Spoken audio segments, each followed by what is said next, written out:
Hello everyone, I'm Kevin reporter He Jie. Who is America's #1 cult buster? The answer is Rick Ross. He is the founder and executive director of the Ross Institute of New Jersey. The institute is devoted to the study of destructive cults, controversial groups, and movements. Researchers and media often use the Ross Institute Internet archives as an informational resource. We know that your journey on the culture is started in 1982. So can you introduce us your journey? Introduce to us. Well, my work regarding cults began in a personal way.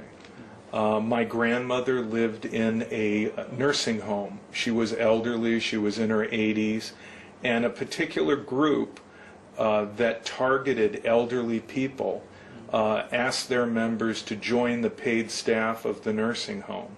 And my grandmother complained to me. She told me that she was being harassed, that people were confronting her, trying to recruit her into this group, and I became very concerned. That led to me working within my community and becoming a kind of activist, community organizer. Then I began to work at a social service agency, an educational bureau, and later to work as a private consultant, traveling to help different families through intervention work to get people out of cults. Since 1982, I have done about 500 interventions and helped many families.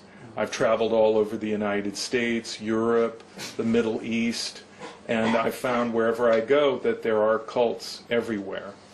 Also, I've testified as an expert witness in court cases. I've been qualified and accepted as an expert in 13 states within the United States, including United States Federal Court. And then I've lectured at universities and colleges in an effort to help students understand that cults might be recruiting on their campus and to be aware of that and to educate them. In addition to that, I've worked with the news outlets in the United States as an analyst as stories about cults have come to the attention of the media. So it's been almost 30 years since I started from a personal interest, and it became my work, and it has been my work for a very long time. Would you please introduce us the main characteristics of the destructive cult, and what is the social condition of generating these cults? The primary criteria of a destructive cult would be that there is an absolute authoritarian leader that becomes the defining element of the group. It really isn't a question of what the group believes. It's the leader who becomes the hub of the group and the glue that holds it together. His claims about his powers, his authority, and so on.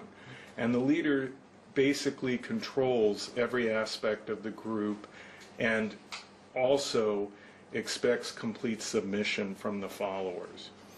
Second, there is a process in the group by the way in which the leader controls it and the way in which the group dynamic functions, that people lose their ability to critically and independently think for themselves. And they allow the leader to think for them, to make value judgments for them, and they really no longer function independently. And then finally, the group does harm. They hurt people. They may exploit them financially, or in the worst cases, they may even cause them to become neglectful of their health, of their family's health, or become violent. Would you please tell us how destructive cults infiltrate into community, and how can we prevent it?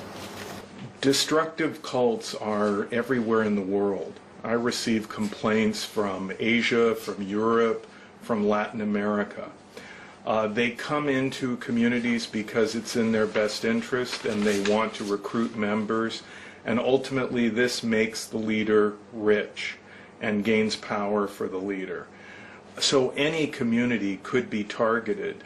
In some areas it would be college students because they're away from home and they're attending university. In other communities it could be the elderly who are lonely.